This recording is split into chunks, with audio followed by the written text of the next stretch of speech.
Viral diduga dapat nasi sisa pembeli lain, wanita ini temukan tisu dalam bakul nasi.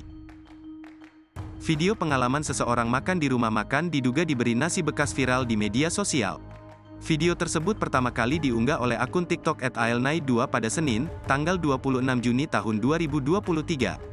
Dalam video berdurasi 29 detik itu memperlihatkan seorang wanita tengah mengaduk nasi dalam bakul yang dihidangkan untuk ia dan beberapa rekannya.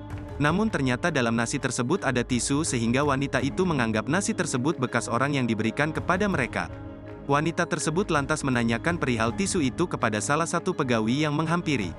Namun pegawai tersebut mengaku tidak tahu dan menawarkan untuk mengganti nasi dengan yang baru. Salah seorang wanita yang lain mengatakan jika bukan pegawai itu yang tadi mengantar nasi mereka. Mereka juga menolak untuk mengganti nasi dengan yang baru. Video tersebut sudah ditonton lebih dari 453,5 ribu kali dan mendapat berbagai komentar dari netizen.